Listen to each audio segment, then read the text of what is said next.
Hello and good evening everyone. कैसे हो आप लोग और कैसा रहा आज का दिन? कमेंट करके ज़रूर से बताइएगा।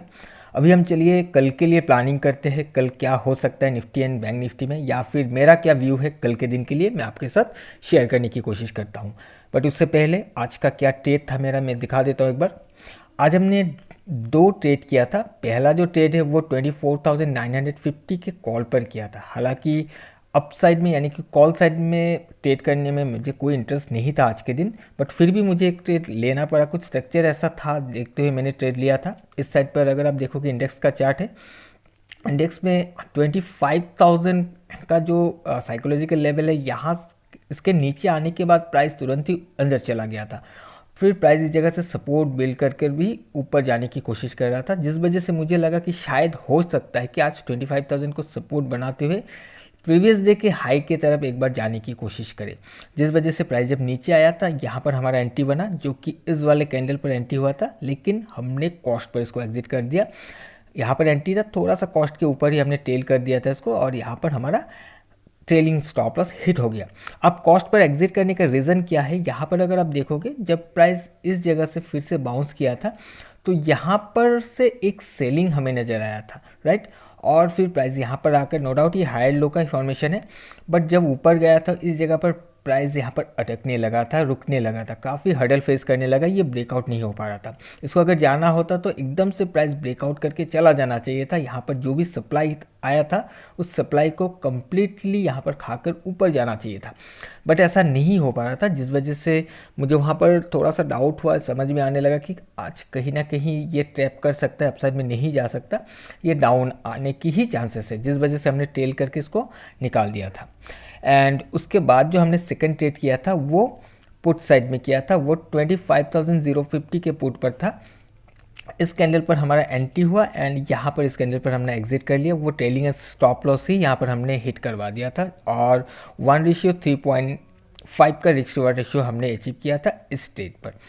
ओके, सो ये फर्स्ट ट्रेड मेरा कॉस्ट पर था एंड सेकेंड ट्रेड में 1:3 से ज़्यादा ही मिला है, ठीक है। बट उसके बाद अगर इस प्रीमियम को देखोगे तो प्रीमियम नीचे आने के बाद, कॉस्ट के नीचे आकर आई थिंक कि थोड़ा बहुत के लिए मेरा स्टॉप लॉस बच गया था, और वहीं से एक मूवमेंट भी आया था, बट वहाँ पर वो मूव हम कैप्चर नहीं कर पाए, क्योंकि ऑलरेडी मेरा दो ट्रेड हो चुका था, और 1:30 के करीब कोई स्ट्रक्चर डेवलप हुआ था। उसके बाद मैंने कोई वहाँ पर ट्रेड नहीं बनाया। अब चलिए हम चलते हैं चार्ट पर और देखते हैं कल के लिए क्या कर सकते हैं। ऑलराइट, सो यहाँ पर निफ्टी का चार्ट आपके सामने है, और निफ्टी का जो एक रेजिस्टेंस जोन था वो कहीं यहाँ पर पड़ा हुआ था, राइट। और आज इसी जोन को ही ये रिस्पेक्ट करते हुए प्राइस में हमें डाउन साइड का मूवमेंट देखने के लिए मिला है। एंड जो चीज़ मैं आपको बता रहा था कि फिर से एक मौका मिला था, वो कहीं यहाँ पर जब प्राइस नीचे 25,000 को ब्रेक करके नीचे आया था, फिर ऊपर जाकर इस जगह से एक बार सपोर्ट बिल्ड कर किया था, बट ये जब फेल हो गया तो इस रिट्रेसमेंट में यहाँ से एक ट्रेड बन जाता, जो कि अगर आप देखोगे इस वाले कैंडल पर एक आराम से ट्रेड किया जा सकता था। तो फिर 50 to 60 पॉइंट हमें वहाँ पर मिल जाता, बट ठीक है, वो तो ट्रेड हुआ नहीं। अब चलिए देखते हैं कल के लिए, कल का क्या व्यू है मेरा। सो कल का जो व्यू है मेरा वो डाउन साइड के लिए है। मैं थोड़ा सा डाउन साइड का व्यू लेकर चल रहा हूँ। अब देखिए, मैं गलत हो सकता हूँ, बट आज का कुछ सिचुएशन ऐसा है कि अगर आप पिछले दिन को देखोगे, 2 दिन के स्ट्रक्चर को, इस दिन एक बहुत बड़ा मूव आया था जो 25,000 के ऊपर लेके चला गया था। उसके बाद प्राइस में एक साइडवे कैंडल बना, यानी कि कोई इंटरेस्ट यहाँ पर हमें देखने के लिए नहीं मिला, ना कि बाइंग का ना ही सेलिंग का।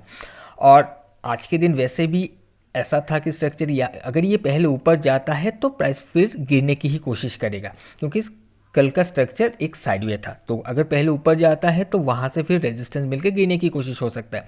पिछले दिन में हमें कोई इंटरेस्ट समझ में नहीं आया। अगर यहाँ पर फिर से इंस्टीट्यूशन का इंटरेस्ट होता तो प्राइस में हमें अपसाइड का मूवमेंट देखने के लिए मिलता। अगर रिटेलर यहाँ पर लॉन्ग करने की कोशिश करते, बार के रिटेलर यहाँ पर पोजीशन बनाते, तो प्राइस में डाउन साइड का मूवमेंट देखने के लिए मिलता, बट ऐसा कुछ हुआ नहीं।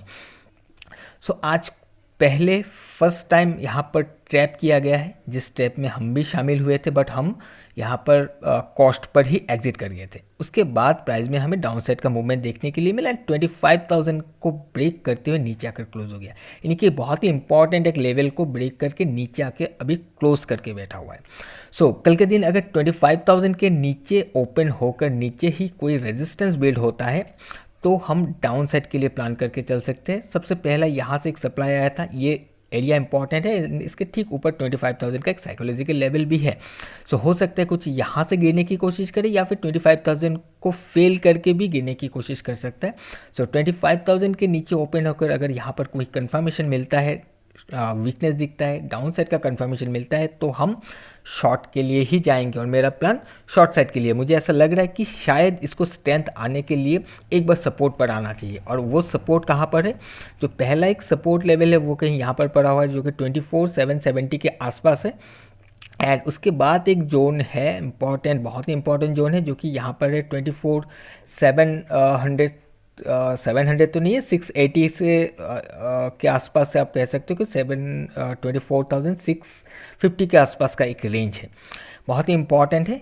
या तो ये इस वाले सपोर्ट पर आए, यहाँ पर आते ही कहीं ना कहीं मुझे लग रहा है कि फिर से डिमांड आ सकता है, या फिर इससे पहले भी एक एरिया है जिसको ब्रेक करके गया था, ये भी सपोर्ट बन सकता है। अगर यहाँ पर नीचे आकर सपोर्ट बिल्ड होता है तो इसको एक स्ट्रेंथ मिलेगा फर्दर अपना एक नया हाई बनाने के लिए, राइट। जिस वजह से मुझे लग रहा है कि कहीं ना कहीं हो सकता है कल के दिन एक डाउन साइड का सेशन हो सकता है। और अगर हम जो एनालाइज कर रहे हैं, जो व्यू बना रहे हैं, वो फेल हो जाता है, अगर मुझे लॉन्ग साइड में ट्रेड करना है और या फिर इसको लॉन्ग जाना है तो कैसे हम कर सकते हैं, या फिर अगर आपका व्यू लॉन्ग साइड का है तो क्या और कहाँ से कर सकते हैं। सो उसके लिए सिंपल ये है कि 25,000 का ब्रेकआउट होना ज़रूरी है। 25,000 का ब्रेकआउट होता है, इसके ऊपर प्राइस सस्टेन करता है और कंफर्मेशन देता है ट्रेड का, तो फिर हम लॉन्ग साइड के लिए जाएंगे। बट इसके ऊपर सस्टेन होना चाहिए, ऐसा नहीं कि प्राइस इसके ऊपर जाकर फिर ये ऊपर से घूमकर ब्रेकआउट फेल करके नीचे आ जाए। तो ऐसा हो सकता है 25,000 के ऊपर जाए, यहाँ पर ट्रैप करे एंड ब्रेकआउट फेल करके फिर से प्राइस गिर जाए। तो इसके ऊपर सस्टेन होना चाहिए, इसमें सपोर्ट बिल्ड होना चाहिए इसके ऊपर जाकर, तो फिर हम लॉन्ग के लिए प्लान कर सकते हैं। ये जो भी एरिया आज के दिन हमें सप्लाई नज़र आया था, ये एरिया तब ब्रेक हो सकता है। और इसके अलावा लॉन्ग कहाँ से हो सकता है? वो डाउन जहाँ पर सपोर्ट है, अगर प्राइस ओपन होते ही यहाँ पर आ जाता है, बट ऐसा होगा नहीं, बट फिर भी मैं बता रहा हूँ कि सपोर्ट पर आ जाता है और सपोर्ट पर आने के बाद फिर से हमें यहाँ पर डिमांड समझ में आता है तो फिर हम लॉन्ग जा सकते हैं। बट ऐसा नहीं लगता कि यहाँ पर ओपन होते ही एकदम से यहाँ पर आकर सपोर्ट बिल्ड करके फिर ऊपर चला जाएगा, ऐसा बहुत रेयर केस में होता है। तो इसका कुछ ऐसा कुछ एनालाइज करने का मतलब नहीं है। बट अगर हो जाएगा तो फिर देख लेंगे कि सपोर्ट पर आने के बाद क्या बिहेव कर रहा है। अगर कुछ पॉइंट निकल पाते हैं तो ट्रेड कर लेंगे, अदरवाइज हम इसके ऊपर 25,000 के आसपास इस एरिया से, इस जोन से हम डाउन साइड के लिए जाएंगे। ओके, आई होप कि आपको ये जो भी मेरा प्लान है समझ में आ गया होगा। अभी चलिए हम बैंक निफ्टी को देखते हैं। ऑलराइट, सो बैंक निफ्टी का भी जो स्ट्रक्चर है आज के दिन में वो हायर हाई हायर लो का है। एंड इस दिन एक बहुत बड़ा मूव आया था, उसके बाद नेक्स्ट एक साइडवे कैंडल था और आज इसने इस वाले दिन के ऊपर जाकर ट्रेड किया एंड फाइनली ये नीचे ब्रेकआउट फेल करके नीचे आकर क्लोज हो गया। और अगर आप देखोगे तो पिछला जो भी साइडवे सेशन था इसके अंदर आकर क्लोज करके बैठा हुआ है। सो इसको भी एक बार रिट्रेस करना चाहिए, डाउन साइड में आना चाहिए। और अगर इसको डाउन साइड में आना है तो कहाँ से हम क्या कर सकते हैं? तो अभी यहाँ पर जो एक लेवल आपको दिख रहा है लगभग ये आपका 1 सेकेंड मैं आपको दिखा देता हूँ।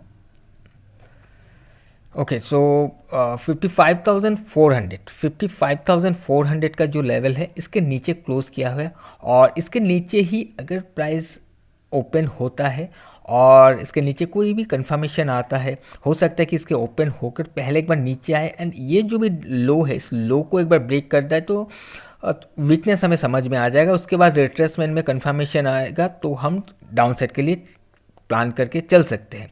और इसके अलावा प्राइस में ऐसा भी हो सकता है कि ओपन यहाँ होने के बाद ऊपर जाए और ये वाला जो लास्ट हमें सप्लाई देखने के लिए मिला, इस सप्लाई को हिट करके फिर यहाँ से नया सप्लाई जनरेट हो एंड प्राइस फिर से हमें डाउन साइड के लिए आता हुआ दिखे। तो हम कुछ इस एरिया से भी प्लान कर सकते हैं, बट ओपनिंग वीक हो जाए तो काफ़ी सही रहेगा। एंड अगर हम इसको लॉन्ग साइड में प्लान करना है तो इम्पॉर्टेंट है कि इसका ब्रेकआउट हो, ये लास्ट सप्लाई एरिया का ब्रेकआउट हो एंड इसके बाद इसके ऊपर सस्टेन हो, सपोर्ट बिल्डअप हो, तो हम लॉन्ग साइड के लिए जा सकते हैं। तब कहीं ना कहीं हमें शॉर्ट कवरिंग देखने के लिए मिल सकता है। ओके, सो आई होप कि आपको समझ में आ गया होगा क्या प्लानिंग है मेरा निफ्टी एंड बैंक निफ्टी को लेकर। अब अपने हिसाब से भी एक बार एनालाइज जरूर से कर लीजिएगा। ऐसा नहीं कि मैंने बताया तो आप उन्हीं लेवल पर आते ही बाई या सेल कर लो, ये कोई रिकमेंडेशन नहीं है बाइंग एंड सेलिंग का। मैं जस्ट अपना जो व्यू है मैं आपके साथ शेयर कर रहा हूँ। आपका अपना एनालाइज करना बहुत ज़रूरी है। कोई भी एक्शन लेते हो मेरे बताए हुए किसी लेवल पर और वहाँ पर कोई लॉसेस होता है तो मेरा या मेरे चैनल का यहाँ पर कोई भी रिस्पॉन्सिबिलिटी नहीं रहेगा।